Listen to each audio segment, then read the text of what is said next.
not cared about the degeneracy. I'm sure that LS was, doing just fine, putting in all that hard work. But hey, as we go through Grapes, I see an Annie banned in the first round of picks and bans, and that makes me happy. This champion is really strong since she had the changes. And yeah, if you're going to first pick Talia, I think you might need an Annie ban these days. So I like the reader from FPX.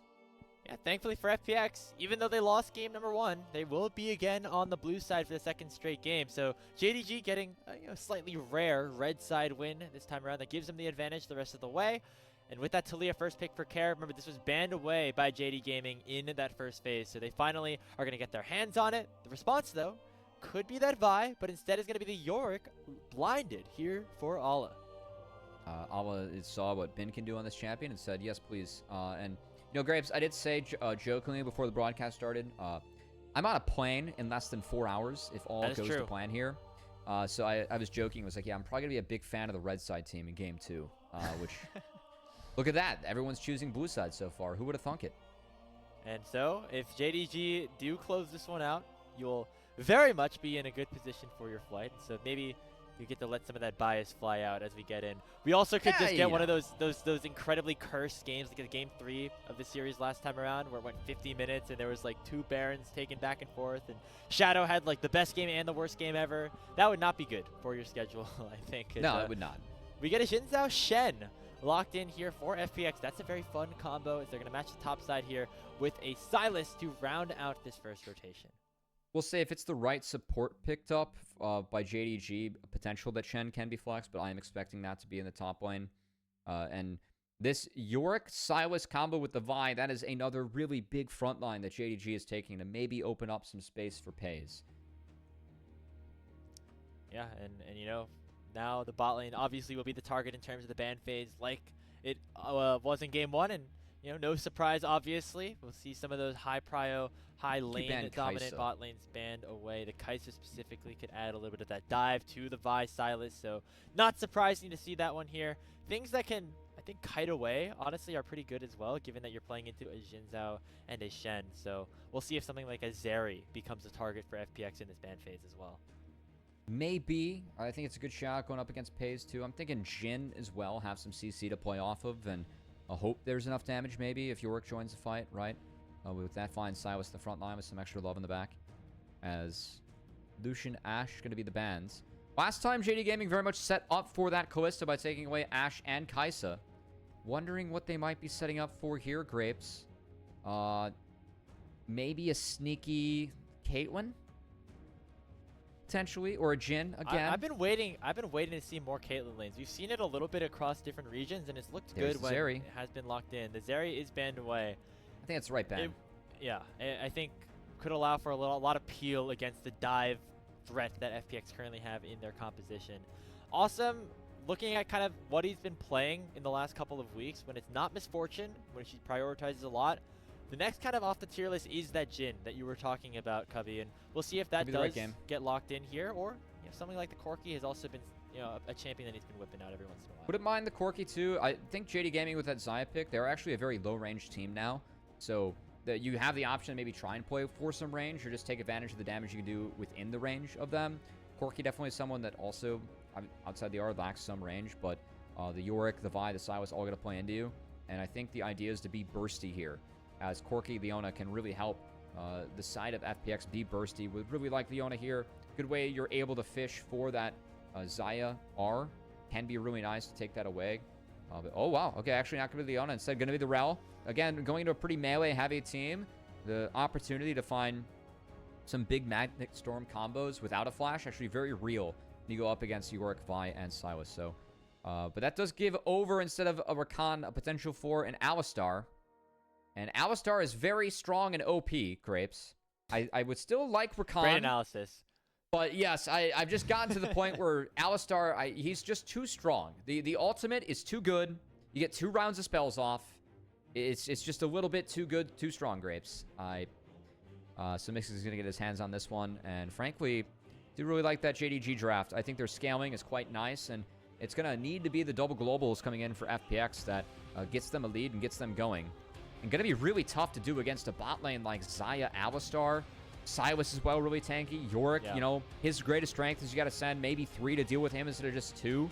So I think JD Gaming actually has a really nice draft. I like the JDG setup rounded there for out. this game. They rounded out their bot lane nicely by seeing the Xin Zhao and the Shen locked in early for FPX. They wanted to make sure they were able to, be able to peel for themselves a little bit. You also have the Alistar as a nice combo into the Rel in lane specifically. You can, of course, cancel that crash down a lot of times if you time it right. So that is definitely what we have our eyes on here for JDG. However, with FPX's composition, it's a lot of ability to find picks with those globals, ability to protect Awesome specifically on this Corki. He's going to have to do a lot of that full damage once we get later on into this game.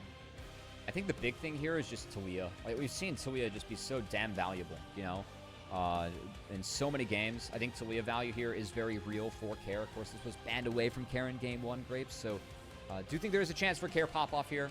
We'll see if that's going to be the case. Did not have the best game on the rise in game number 1. So another champion that operates similarly, roaming around, using a semi-global ultimate, being able to, get some priority in side lanes, and now is going to have some extra help on his side, most notably with Shadow's Xin Zhao. Hopefully that combo works a little bit better than it did in game 1. As on to the Rift we go once again. JDG looking to close things out in their home stadium against FPX, something they weren't able to do the first round robin. Let's get into it. This game number 2 starting now.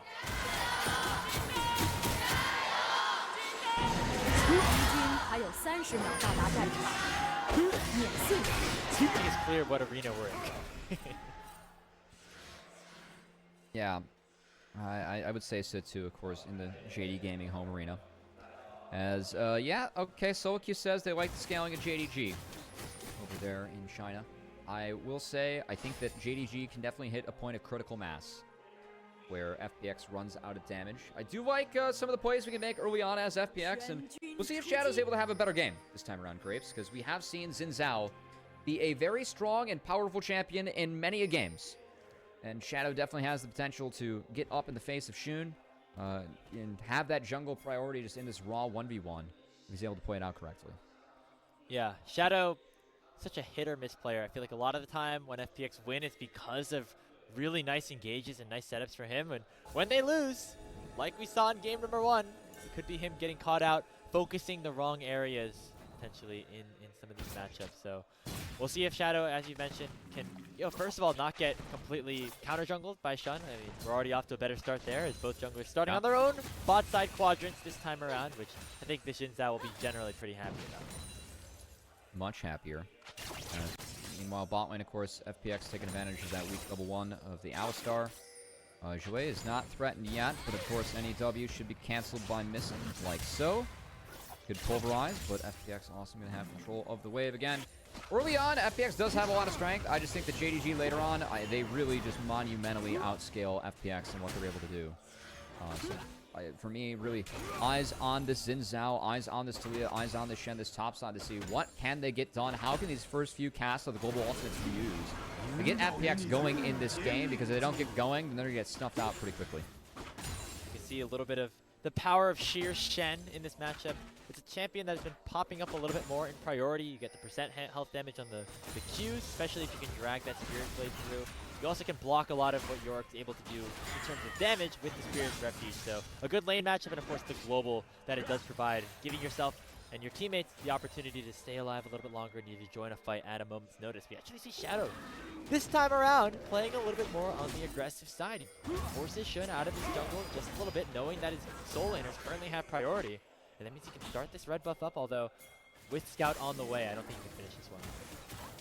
He's just going to tickle it and reset it. Again, the strength is in the Taliyah, in the Shen, and in the Xin Zhao. So this is going to be the red buff delayed. We'll see Shun take the Krugs. Smite was burned to secure that one, so should be this red buff going over Shadow.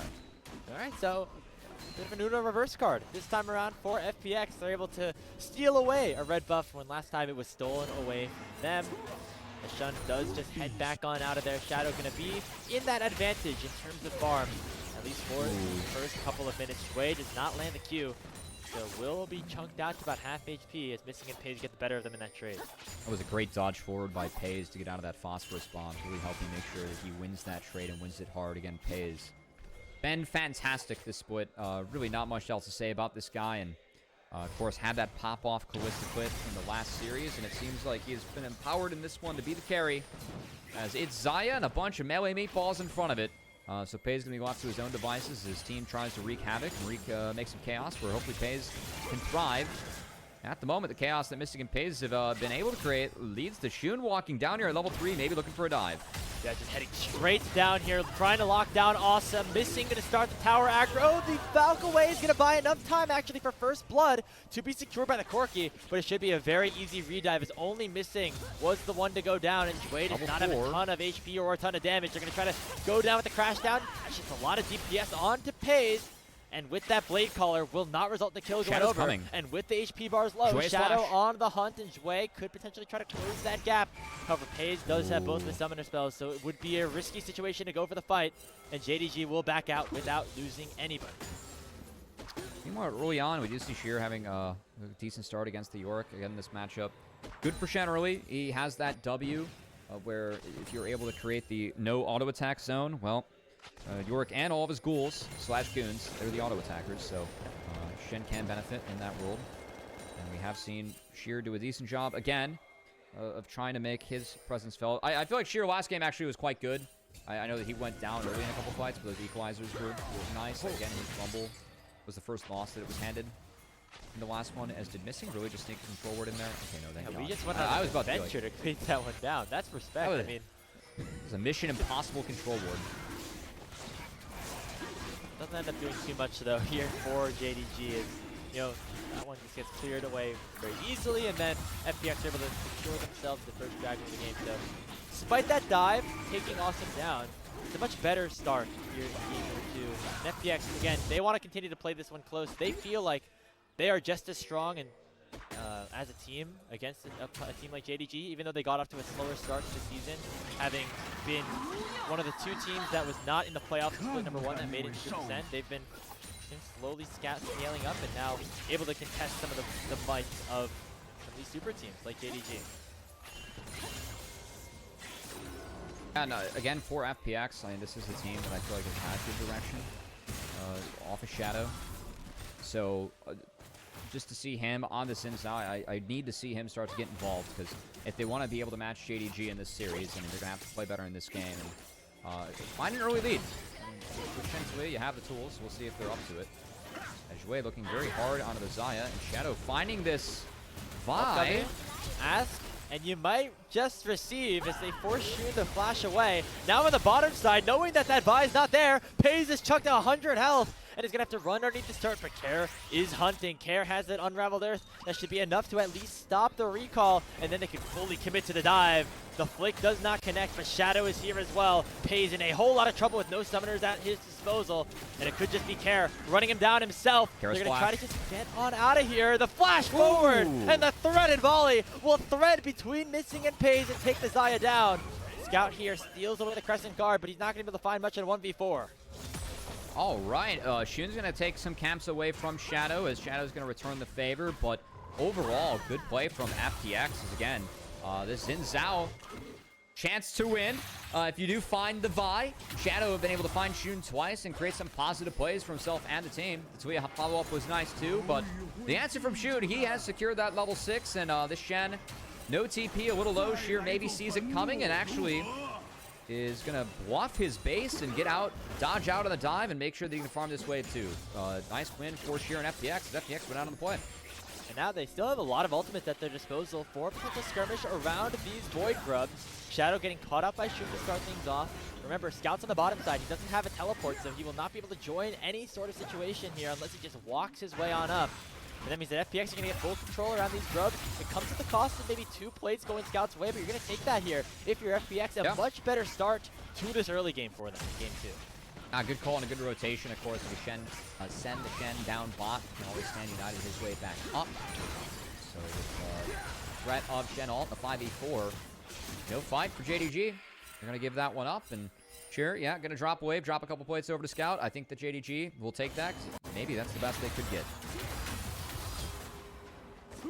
Yeah, Scout will be strong on the silence. Again, we think that JDG overall are going to be able to slowly but surely dish out more damage than FPX can in a later game situation. I think Scout is a decent amount of that.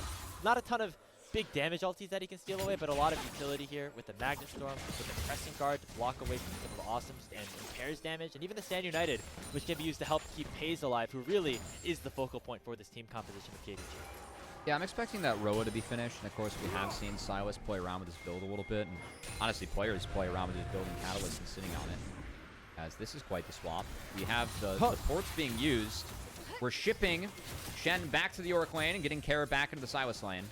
So that's an expensive one for FPX to change up these lanes, but still have a chance to play with numbers with that Stand United.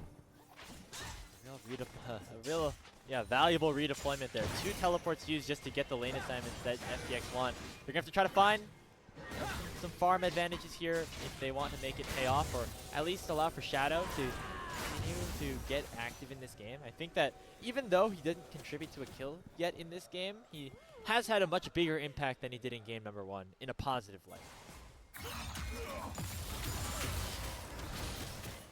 That's just kind of the ups and downs of Shadow, right? It's like sometimes a little good, bit. sometimes, you know, I don't know. At least with his in, man, he's able to play forward, play up, and we have seen some decent looks out of it from him. And so far, again, I still feel like where the game's at.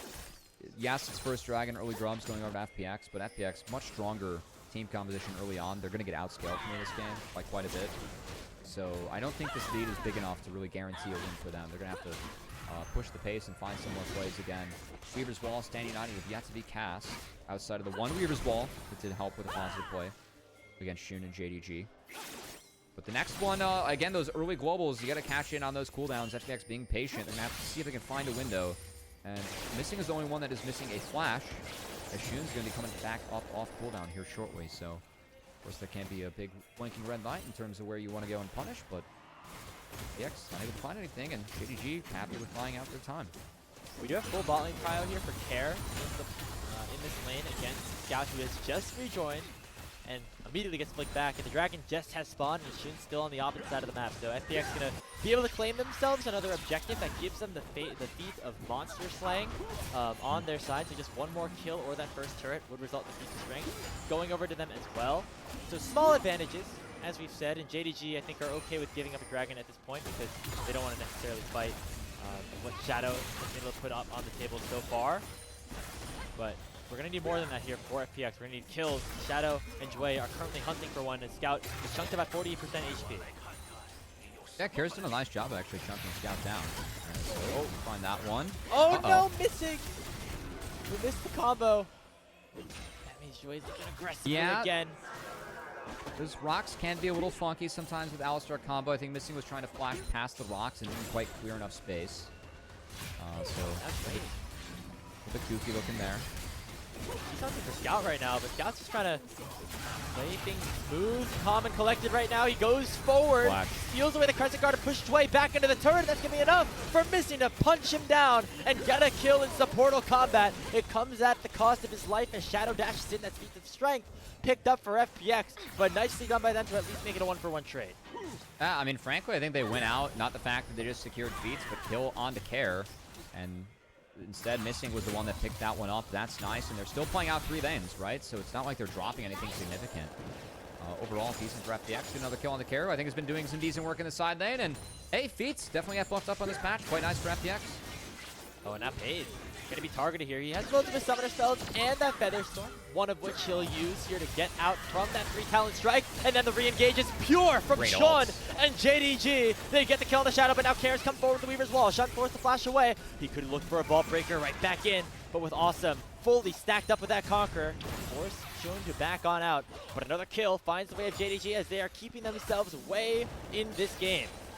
That ult from Shun was awesome. It canceled the crash down from the rel, so no CC could come out from Jwei to join that fight. Ensures the skirmish was won by JDG. Really well played by Shun. Both junglers, I think, doing a lot for their teams right now. So far, though, Shun able to look a little bit better in terms of the KDA department, as well as just being able to farm a little bit more. The rest of the team, though, for FPX is still feeling comfortable. They trade flashes mid for top lane, as Olive will be able to get on out of that seismic shove, but it comes at the cost of the Maiden going down. And FPX now can control this topside jungle. Shadow steals away the Raptors, immediately pops the Crescent Guard, and he'll be able to flash away from the headbutt pull combo of Missing.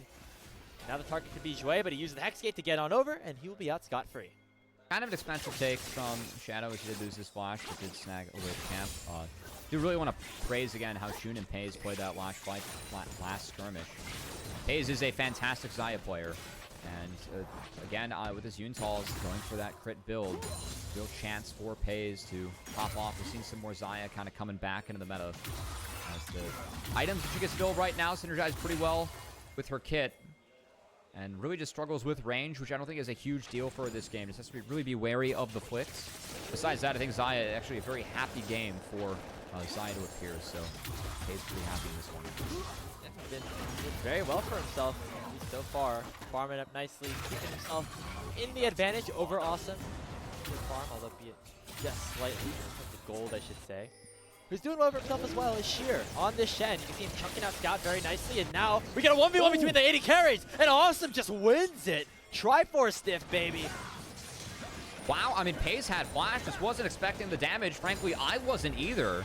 As Awesome up a level, has that completed Triforce, managed to find the kill on the Peyz with the red buff.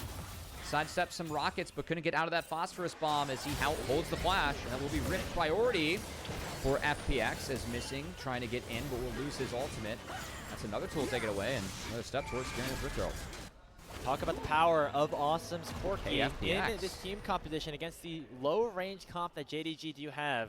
Looks like FPX don't want to fully start up this Rift Herald just yet. Now they fully turn to it. Awesome. Actually caught out in mid. Is JDG with a stolen away. Shen ultimate are going to go right onto him. Into the bounce house. Awesome goes, but it's going to get matched with a stand united of Sheer himself. It'll be one shutdown traded for the other as both mid laners for 80 carry will drop. With that 1-for-1 open on the map right now, Jwei is going to get taken very low by the Blade Caller of Peyz, but FPX still feeling comfortable to potentially head right back to the Herald. They lock down Peyz into the combo. He still has the Feather Storm and both of his summoner spells available, so a dive would be risky, but now FPX have changed their priority. They're headed to the mid lane tier 1. They want to take this one down. They do have 3 grubs. This should melt, and Peyz has to respect it. Has, of course, everything up in his kit, but doesn't want to drop it for free, so overwhelmed in mid lane. Turret falls, and a nice fight and skirmish from FPX. I think it does delay the Rift Herald, so curious to see what happens as we get back on the map, because of course Dragon and Rift Herald up, so opportunity for JDG to snag one as they have tempo, and we'll see if FPX is able to trade. JDG putting a lot of focus on that Dragon, trying to deny soul point. They are here first, as it was a reset from FPX. The gates will help them close the gap. We'll see if this ends up being contested. I think this falls, but it's their fight after. FPX still has Shadow a lot of ultimates to use. Over the wall, Shadow goes. It might have been too far, though, and Scout will take the kill, but in goes Jwei. The Magnet Storm combined with a seismic shove is big, and Missing with that ultimate will drop. Dragon secured by JDG, and they're going to be able to run away with this fight still. It's a double kill over for Scout Silas, as FPX now are in a bit of a bad spot for themselves. Care going to get singled out, all with the Maiden doing a ton of work, and the kill will go over to Sean. JDG get 4 kills in the Drake. Shadow with no ult, he heads over early, gets melted down, and then the chaos that ensues. It's JDG and their brawlers in the top side that reign supreme. That was a very close fight. It looked like we were going to see a little bit more from Care specifically. The Wombo combo was big with him and Jwei, but after those combinations were utilized, not a ton left. I need to see this one again. Of course, Jwei is a big engage, but it's after Shadow goes down, because 2 FPX members went over the gates. Meanwhile, Shadow goes over the wall, gets blown up. Sheer, that dash got canceled by a Crescent guard dropped by Scout. I know Peyz melts. It at least gets the flash out of Sheer, too, who falls later on. Great timing by Scout Silas to find that Crescent guard. Then it really is just Care being overwhelmed by the brawlers. We get back to live. Alma's still down flash from the trade that Care made earlier, and they're going to take him down for free. Still, JDG winning out on the play overall. They now have a gold lead, and of course did deny that soul point.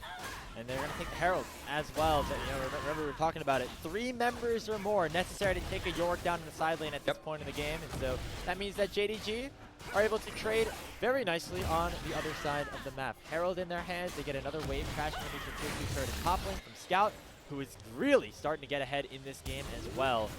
But now FPX are looking for a trade cross map. They, again, are sticking with these 3 grubs at the bottom side. They're going to crack open this tier 2. The teleport is coming in as well. It will be enough. Looks like actually that was a replay showing how they ended up finding that kill onto Ala. But I think overall game state still pretty even, but that is better and better for JDG as the game goes on. And as this game goes on, more items come in. Complete a Rift Maker for Scout. I see he's sitting pretty here on the Silas. Big benefactor out of that last fight. He played damn well. Able to pick up a lot of kills. Been a good day for Scout. A couple days where I've been disappointed by Scout's play. Not today, as his Silas always a good one. Silas Galio today for Scout. And now, goodbye Sheer.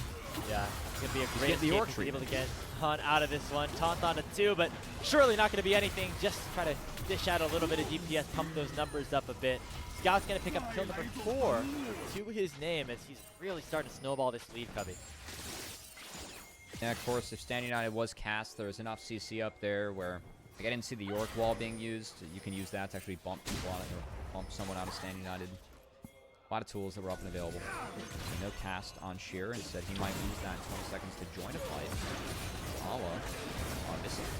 Okay, he just wanted to burn his Okay, we burn the... Might lose our life too, and our flash. Yep. We lose everything here for Missing, as that ward was not worth trying to take, man.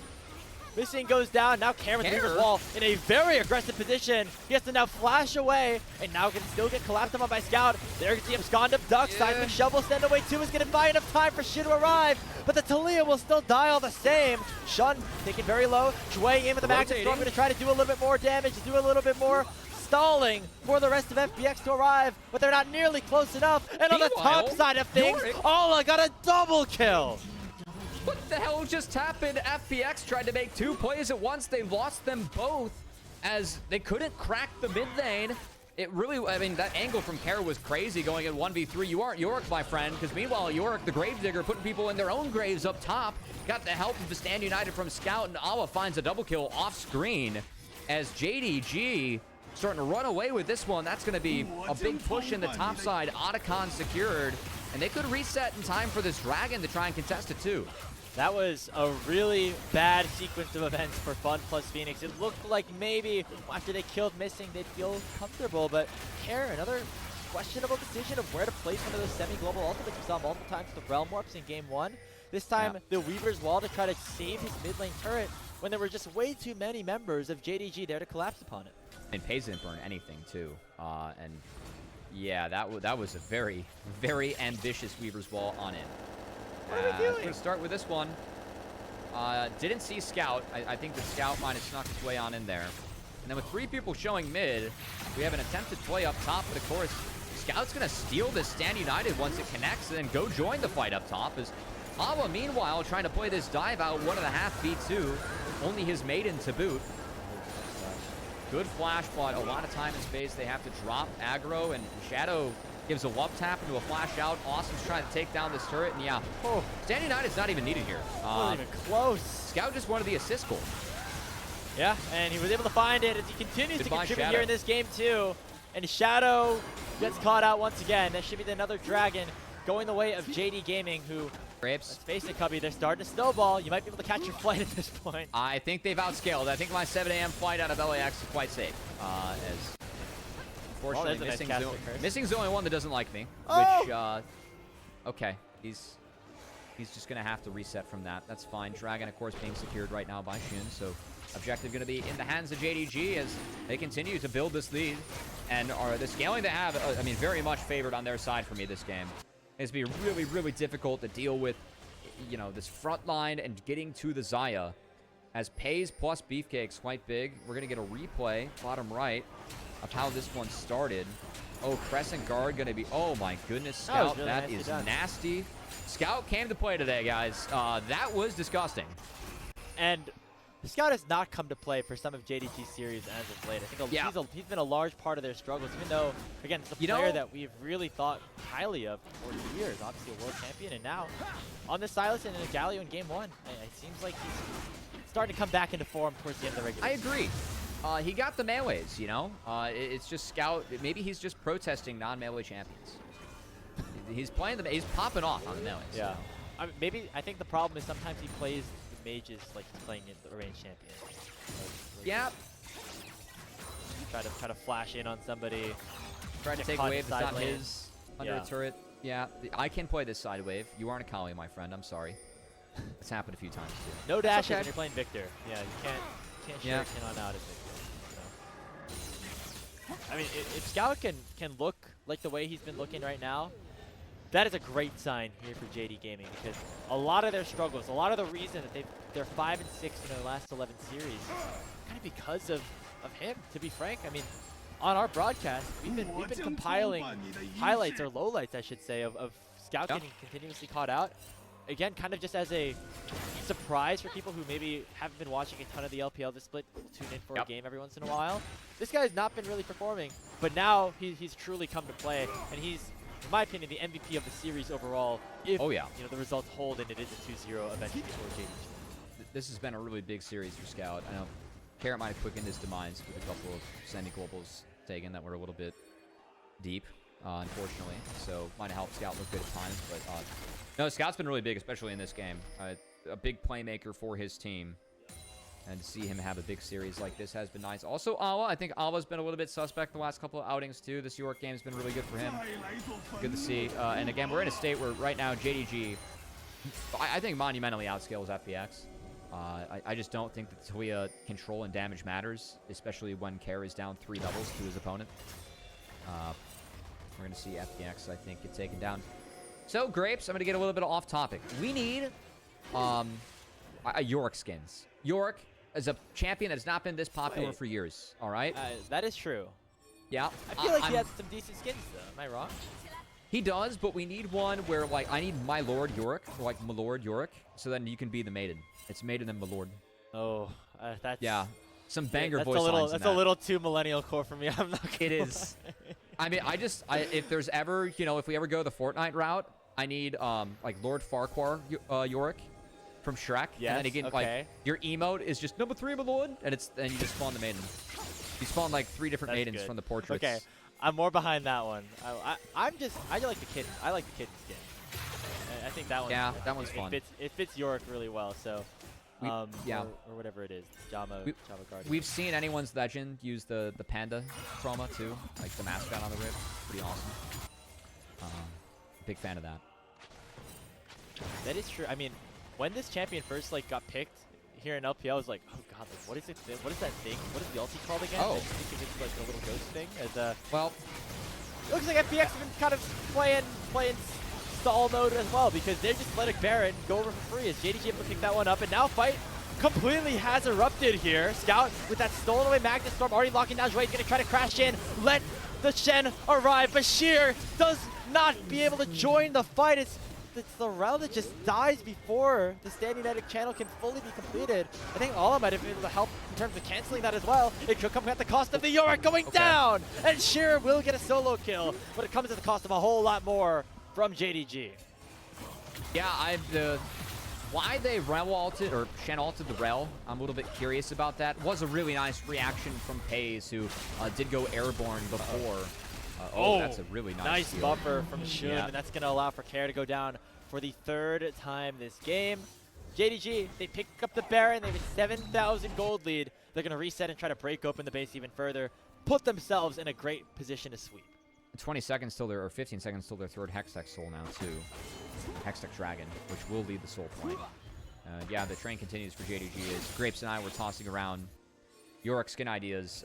Baron was taken under our noses, and FPX's more importantly. As JDG made sure to make quick work of that one, and trying to make quick work of this series, Grapes, as, again, JDG gave up a little bit of ground to the early game composition of FPX, but, again, like, once FPX tried those 2 plays at once that both went wayward, it's been all JDG since then, as their scaling kicked in, and it's been a good series for them so far, looking like a pretty good 2-0. This is the JDG that we're going to get us back half of the season. Playoffs just might have gotten a little bit more crowded towards the top. Been a lot of ups and downs for JDG, even within this Hell Week, Cubby. But back-to-back wins, back-to-back 2-0s would certainly be good momentum going into their series against BLG tomorrow. They still need to close this game out, though, as Shadow is going to try to lock down Peyz, but Peyz does not care about a level 13 Jin Zhao going on top of him. Sheer, though, might be a bit of an issue, but Peyz will pop the E and make sure that Shen is unable to move for the rest of this game, the rest of this series, as the inhibitor in the mid lane will go down. Shun going for the cease and desist. They found Care. The Talia's caught out, and under the base they go. This will be a clean wipe, a clean main series as JDG, welcome to the LPL, welcome to Split 2 finally, as they've broken open and had a great last 2 matches. They get a 2-0 up against FPX, payback from week 3, and jump up to 9-6 overall in the season. At no capability for Game 3, Cassidy picked today, as it is JDG finding that 2-0. I think it was a banger day from Scout. Peyz looking good as always on the team, and definitely a pretty convincing series win that JD Gaming can ride home about. That was a really good look from them. And it's not something we've seen quite so often as of late, but 2 over Weibo, we were like, okay, Weibo, they've lost like 6 series in a row. Surely, like, this is just them being bad and maybe not necessarily JDG being good.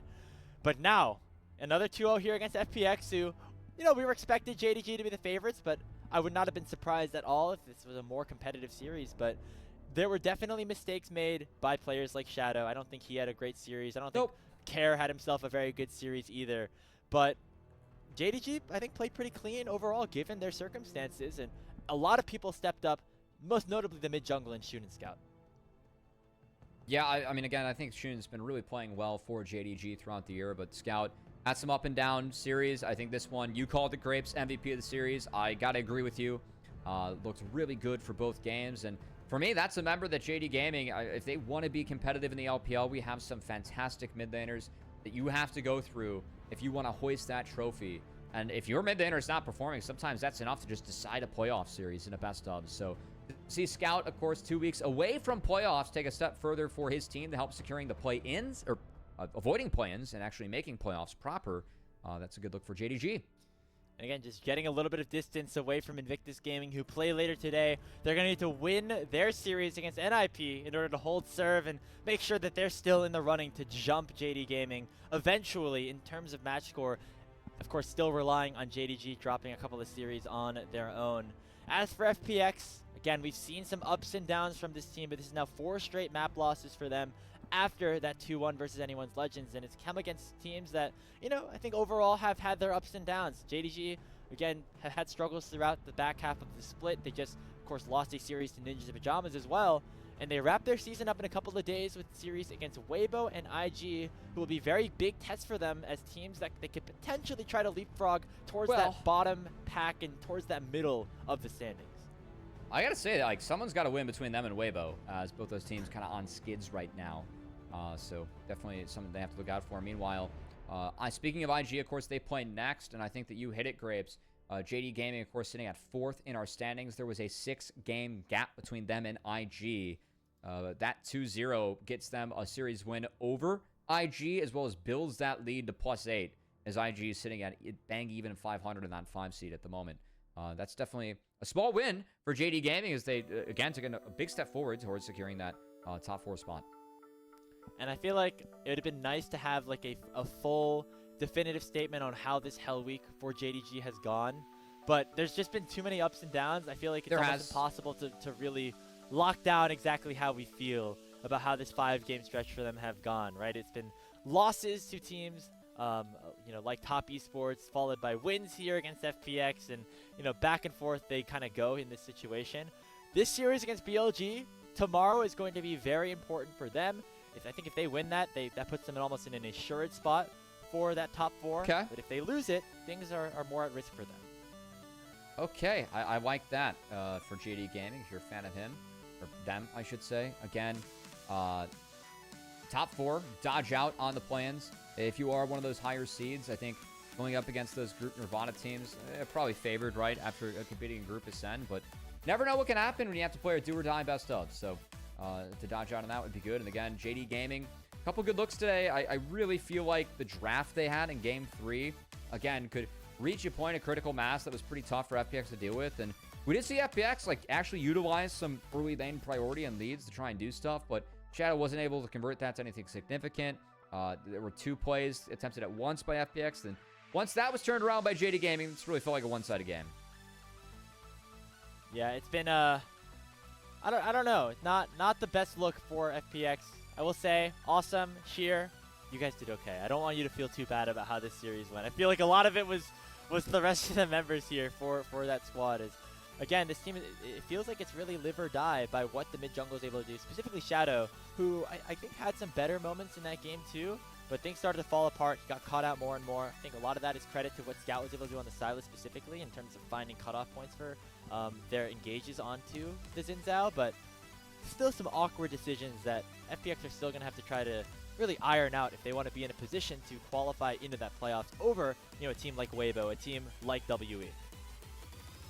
Yeah, and I mean, frankly, they're looking like they have to play that 2-or-die best of 5. I mean, probably locking into play-ins pretty soon as they dropped to 6 and 10. I believe that's got to lock them into the play-ins. There's no way they can overcome FPX now. So, and when we get our standings updated at the end of the day, actually, the fact that JD Gaming got to 9 wins, that's pretty big. I think it locks a lot of teams into play-ins now.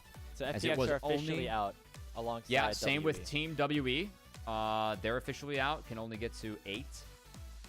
And again, same with Weibo. So oh, wait. The Weibo can technically win. There's like technically an angle for Weibo. There's a technicality for Weibo. Yeah. But that does decide 2 more playing teams, of course, as we have a more definitive playoff picture thanks to the JD Gaming win and getting to that 9 series win, guaranteeing that you're at least going to be at that 500 level at the end of the year. Yeah, our overall playoff picture is starting to come together. We now have 4 teams locked into that playoff spot. 2 more, I should say, for a total of 6 if you include the 2 teams from Group Nirvana that are going to be joining them into that stage. And then you have 2 teams at the top, and then there's now 4 squads officially in the middle. BLG, JDG, IG, and Weibo that are all kind of fighting for who can get that free berth into the postseason. We're expecting right now for it to be BLG and JDG if results hold, but most notably, Invictus Gaming have the chance to throw a bit of a wrinkle into that plan. However, it definitely starts here with a victory over Ninjas in Pajamas, which is our next series of the day. We have our MVP for this second game, and it's going to go to Scout. Hooray! I think there was basically no question about it. Nope, that's a freebie. Scout Silas was a human highlight reel that game, as he was very good at getting the secured win for his team. Again, a relatively uncontested series for JD Gaming. I think they're very happy about that as they're going to face BLG tomorrow, a series that is our series of the week here for LPL. So to have a good look before that definitely helps build up some of the hype.